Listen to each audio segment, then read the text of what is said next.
بسم الله الرحمن الرحيم. مرحبا بكل متابعي ومتابعات قناة الأستاذ خالد الناجي على اليوتيوب.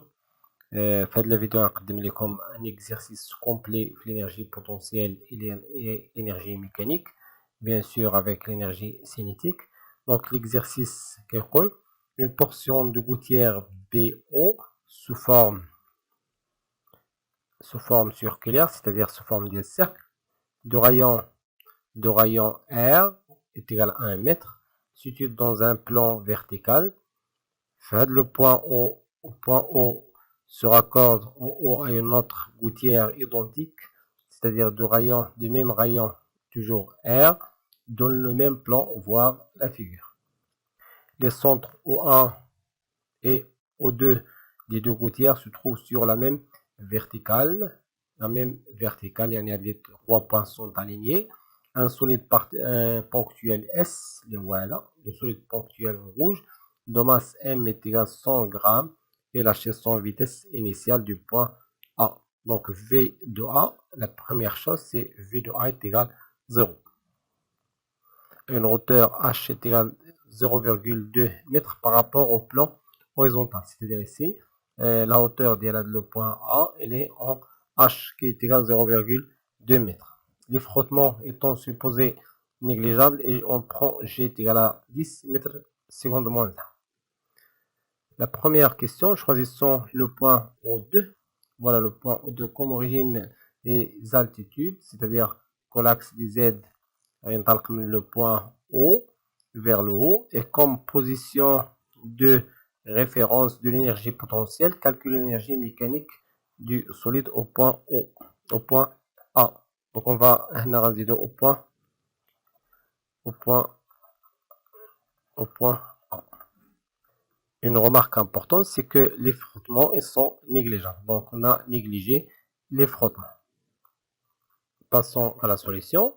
Donc voilà la figure avec laquelle on va travailler. Donc l'axe des Z, on a de O2, donc à ce moment-là, de O2 vers le haut. Donc je peux ajouter la flèche. Voilà. Puis la fois l'autre. Donc le point O2, le plan qui passe, la droite qui passe par E2 représente la référence des Z et en même temps l'énergie potentielle EPP pour le point O2 est égal à 0, c'est-à-dire la référence de l'énergie potentielle. Donc on va calculer l'énergie. La première question c'est de calculer l'énergie mécanique au point A. Donc on sait que l'énergie mécanique en général, l'énergie mécanique est égale, donc j'écris là, c'est l'énergie mécanique. L'énergie mécanique, c'est la somme de l'énergie cinétique. Donc c'est la somme de l'énergie cinétique plus l'énergie potentielle. Donc au point A, en A, l'énergie mécanique en A est égale à l'énergie cinétique, le point A, plus l'énergie potentielle en A. Or, on sait que V de A, on a lancé la balle, l'objet de solide sans vitesse initiale, c'est-à-dire comme donné V de A est nul. Donc, V de A est égal à 0. Donc, V de A, il a la vitesse nulle. C'est-à-dire que l'énergie cinétique, le point A, est nulle. Il ne reste qu'à calculer l'énergie potentielle en A. Je vous rappelle que l'énergie potentielle en un point quelconque, est égal à M, G, Z plus une autre constante. Voilà la relation en général. Maintenant, au point A. Au point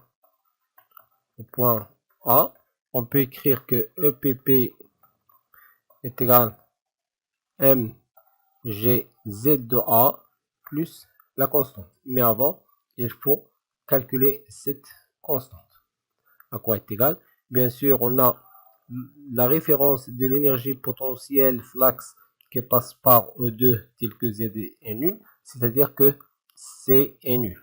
Donc on peut écrire mathématiquement pour, d'après cette formule, pour z égale 0. Donc, on peut donner à z la valeur 0. Donc, EPP pour z est nul est égal 0 plus C. On sait que l'énergie potentielle, d'après la figure, que l'énergie potentielle s'annule pour dz est égal 0, c'est-à-dire je remplace l'énergie potentielle par 0, donc j'obtiens un C qui est égal à 0. C'est simple à trouver la constante C. Donc finalement, EPP ici en point A. Donc EPP au point A est égal à mg ZA. Maintenant, il suffit de trouver ZA. C'est quoi ZA? D'après la figure,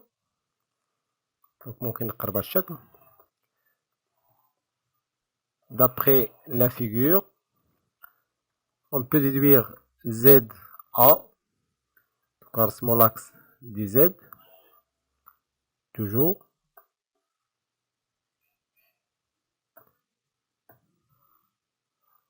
Voilà. F1 vers le haut. Donc, je change l'orientation de l'axe. Donc, ZA. Maintenant, ZA, à quoi est égal? C'est égal cette distance plus cette distance qui est égale à H.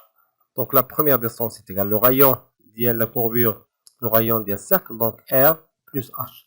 Donc, on a, d'après la figure, ZA est égal à R plus H. Donc, l'énergie potentielle en A est égale mg, parenthèse, R plus H. Donc, finalement, l'énergie mécanique au point A est égale mg, R plus H, parce que l'énergie mécanique est égale à l'énergie cinétique. Voilà l'expression. Maintenant, application numérique. Application numérique. Donc, EM en A est égal, la masse, on a dit que la masse est égale, la masse de l'objet c'est 100 grammes, G c'est 10, R c'est 1 et H c'est 0,2.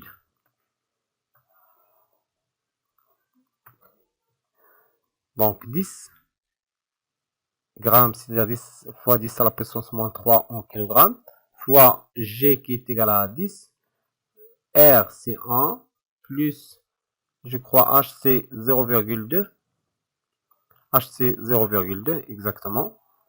Donc plus 0,2. Je fais le calcul. Donc ici c'est 10 à la puissance 2 fois 10 à la puissance moins 3, c'est 10 à la puissance moins 1 fois 1,2. Je vérifie la masse. La masse c'est 100. Ce n'est pas 10. C'est 100. Voilà, c'est 100 grammes. Donc ici c'est 10 à la puissance 2. Donc c'est 10 à la puissance moins 3, c'est-à-dire 1. Ici c'est 1. Ce n'est pas 10 à la puissance moins 1. Donc il me reste que 1,2 et l'unité c'est joule. Donc l'énergie n'a jamais égale. Donc l'énergie mécanique, le point A, est égale à 1,2 joule. Voilà l'application numérique. Passons à la question suivante. Donc la question 2, exprimer puis calculer la vitesse du solide au point O. Au passage en O, donc la vitesse en O. Deuxièmement, vitesse en O, c'est-à-dire V de O. Donc, on sait que les frottements sont négligeables. Les frottements sont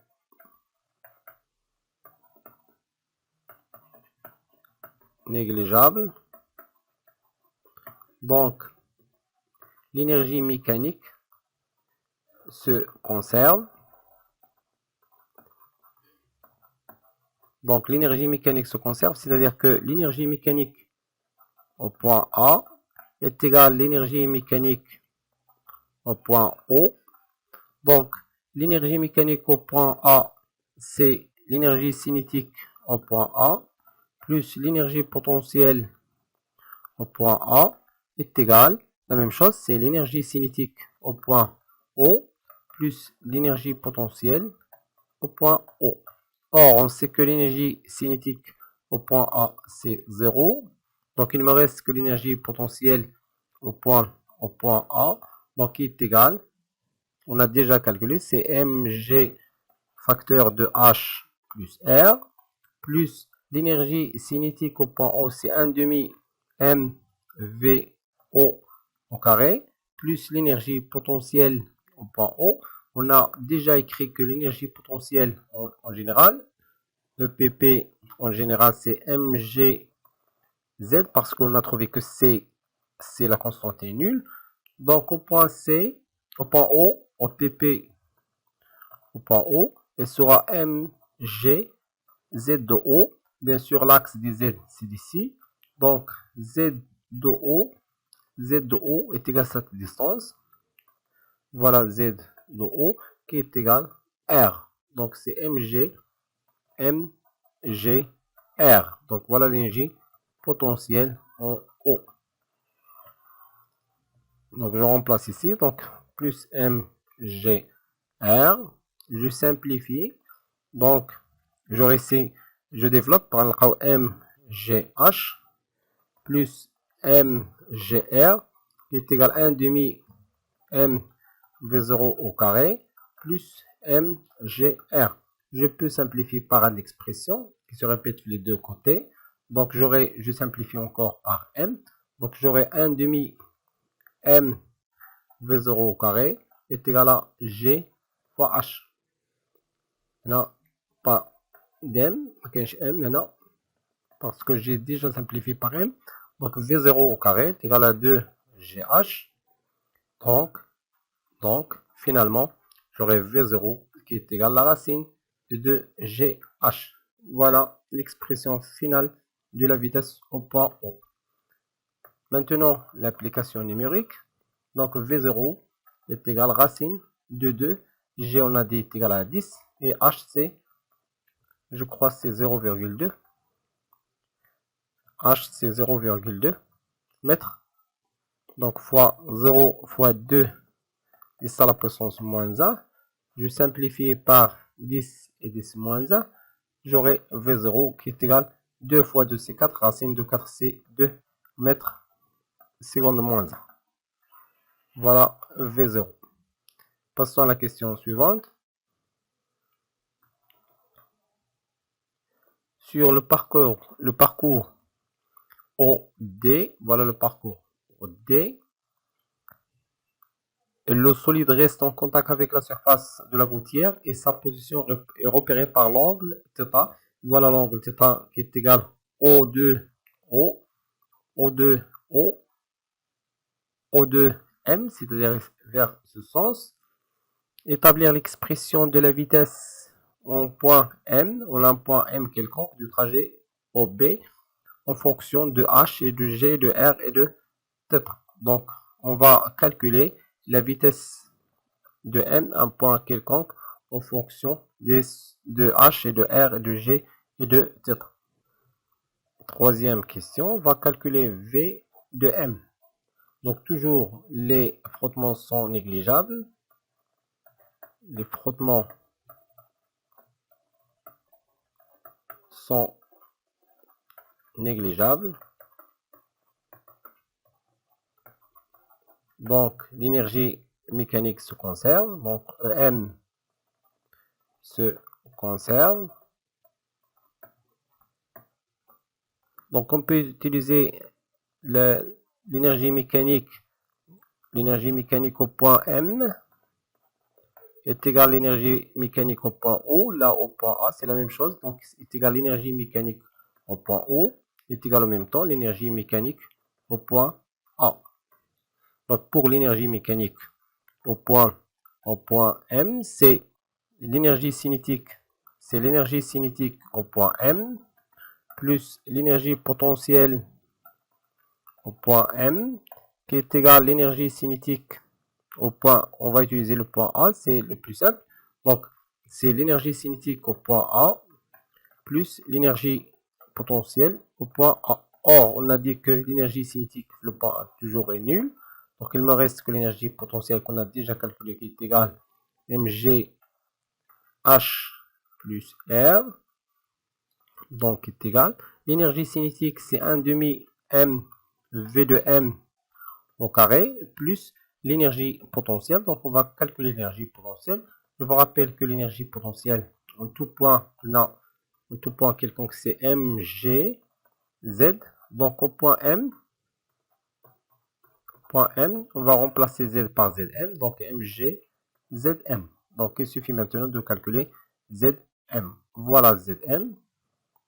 Donc, il y a z de m. Donc, c'est quoi zm? C'est r. Donc, on peut utiliser là, c'est la distance, cette distance. Si on calcule le cosinus de θ, donc on a cosinus de θ qui est égal à cette distance, c'est zm sur O2m, il y a le rayon. Donc, zm, finalement, est égal à r cos θ. Voilà zm. Donc, l'énergie potentielle, c'est m, g fois zm, c'est-à-dire fois r cosinus de θ. Donc, nous, on cherche V de M. Donc, on peut simplifier par la masse. Donc, 1 demi de V de M au carré est égal à G. Facteur, on peut développer GH plus GR moins GR cosinus de θ. Donc, 1 demi V de M au carré est égal ici, je peux factoriser par GR. Donc, c'est GH plus GR, facteur de 1 moins cosinus de θ. On peut encore factoriser par G, donc G facteur de H plus R, facteur de 1 moins cos θ. Maintenant, je peux multiplier par 2 et je mets la racine. Donc, V de M est égal à racine. C'est la racine de 2, voilà, V de M. L'expression de V de M. La question suivante, la question numéro 4. Sur le trajet OD,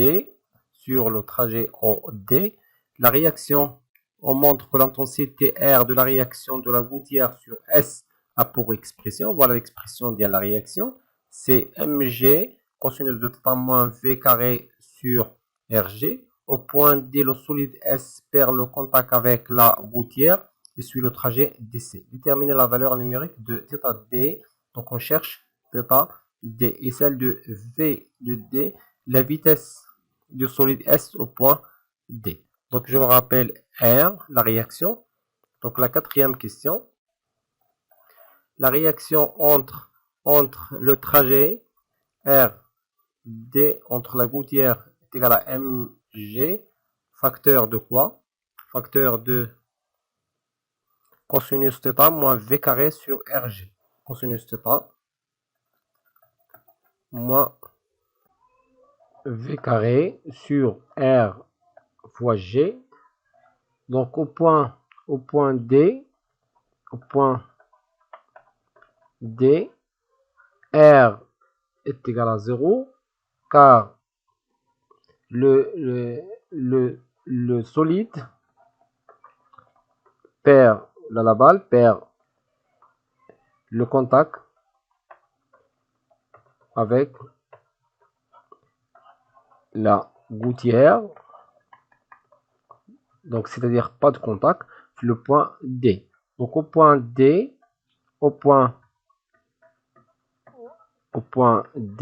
fait le point, on aura θ, θ est égal à θd, et encore V, parce qu'on a travaillé avec un point quelconque M, le point M il peut être ici, il peut être ici, il peut être n'importe quel point ici. Donc, le point D exactement, θ, il devient θd, Et V de M, devient V de D.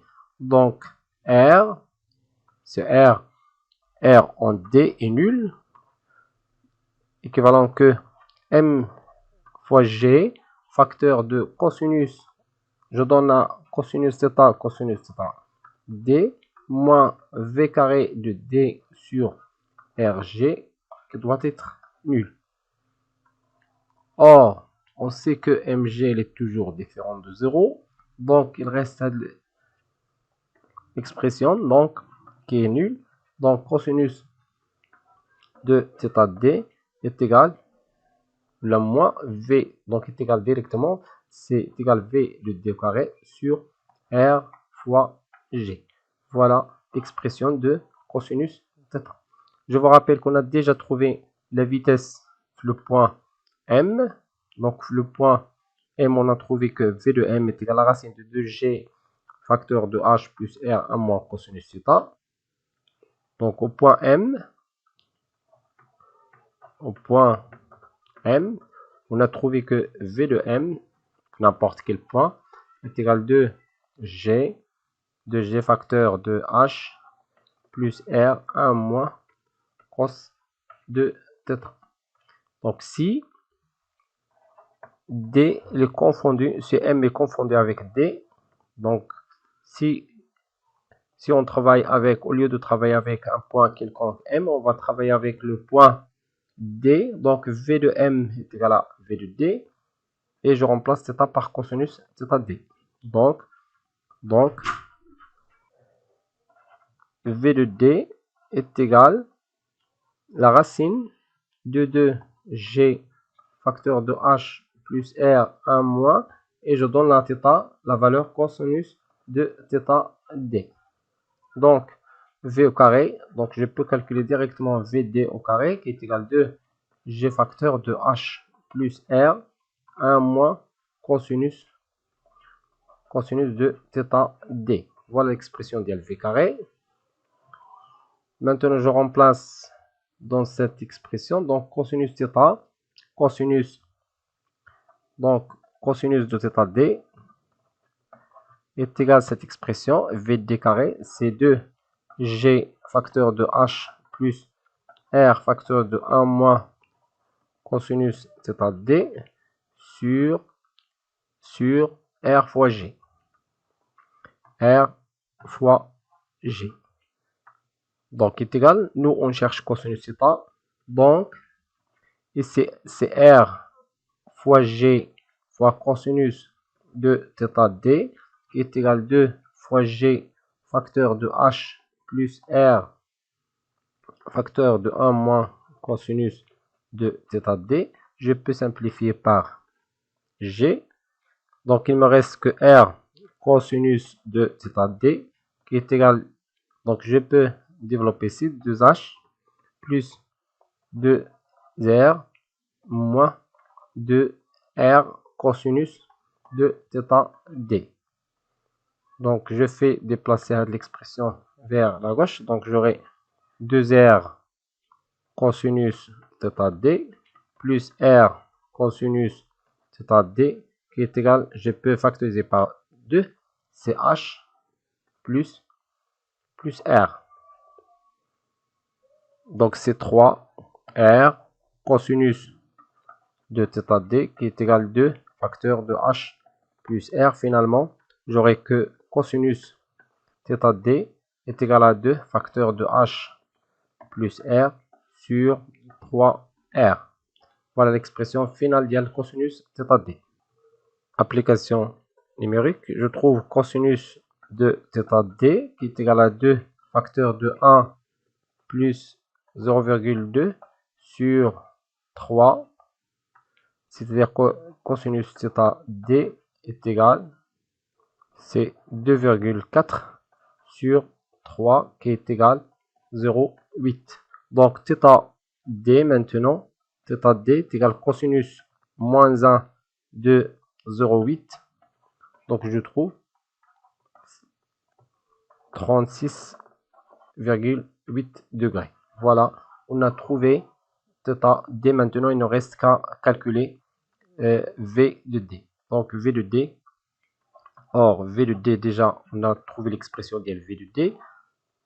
Donc V de D, c'est 2, c'est la racine. N'oubliez pas la racine. Voilà l'expression de V de D, c'est la racine de 2G, facteur de H plus R, 1 moins cosinus de θ D. Donc application numérique, V de D est égal la racine de 2 fois 10, facteur de H c'est 0,2 plus 1 facteur de 1 moins cosinus de θ D c'est 0,8. Donc moins 0,8. Donc je fais le calcul, je trouve VD est égal, ici c'est 20, facteur, ici facteur, 1 moins 0,8 c'est 0,2, plus 0,2 c'est 0, fois 0,4 directement. Donc c'est 20 fois 0,4 c'est 4 fois 10 à la puissance moins 1. Donc V de D est égal racine ici 2 fois 10 à la puissance 1. On va simplifier. Donc il me reste racine de 8. Donc V de D est égal à peu près c'est 2,83 mètres par seconde. Voilà V de D. Passons à la dernière question. Avec quelle vitesse, c'est-à-dire la vitesse au point C, le solide touche-t-il le sol en C?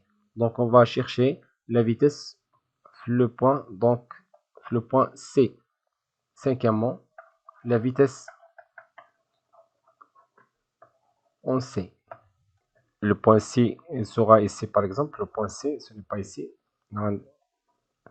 Donc c'est quoi la vitesse? Puisque les frottements sont toujours négligeables, les frottements sont négligeables toujours. Donc, on peut utiliser la conservation de l'énergie mécanique. L'énergie mécanique, on va utiliser le point le plus simple, c'est le point qu'on a déjà calculé, le point A. L'énergie mécanique au point A est égale à l'énergie mécanique au point C. Ici, on parle d'une chute libre. Donc, l'énergie mécanique le point A, c'est l'énergie cinétique au point A, plus l'énergie potentielle au point A, qui est égale à l'énergie cinétique au point C, plus l'énergie potentielle au point C. Or, cette énergie est nulle, parce que le mobile, ici, le solide, il est immobile le point A. L'énergie potentielle le point C est nulle, parce que l'origine de l'énergie potentielle est wahda. PP ici est nul, flux horizontal. Donc il me reste que l'énergie potentielle il y a mg, on a déjà calculé mg h plus r qui est égal 1,5 mvc au carré. Simplement, on peut calculer vc, donc on peut simplifier par m. On peut remarquer que vc ne dépend pas de la masse, mais elle dépend seulement de h et de r. Donc vc au carré est égal à 2g h plus r. Donc vc, on va mettre la parenthèse, est égal à 2g h plus r. Application numérique, voilà v de c. Maintenant, application numérique. Donc v de c est égal à 2 fois 10, facteur de 1 plus 0,2. Donc est égal, v de c est égal à 2 fois 10 fois 1,2. Donc VC est égal à 2,4 fois 10, c'est-à-dire 24. Directement, c'est la racine de 24. Qui est égal à peu près, VC est égal à 4,9 mètres par seconde. La première remarque, c'est que V de C doit être supérieur à V de D parce que la vitesse s'accélère. Donc, on a trouvé V de D qui est égal, je crois, 2, donc voilà, 2,8. Donc, exactement, on a trouvé un bon résultat. Donc, V de D est égal à 2,8, je crois, 3 mètres par seconde. Voilà. La deuxième remarque, c'est que la vitesse, donc je mets ici, la vitesse ne dépend pas de la masse, toujours, de la chute libre. La vitesse ne dépend pas de la masse de l'objet. Il n'y a pas de l'expression de masse ici. Il dépend seulement de la hauteur h et du rayon de la courbure r. Voilà, on a terminé l'exercice. وصلنا لنهاية هذه الفيديو. كان معكم الأستاذ خالد ناجي إلى فيديو مقبل إن شاء الله. استودعكم الله والسلام عليكم ورحمة الله تعالى وبركاته.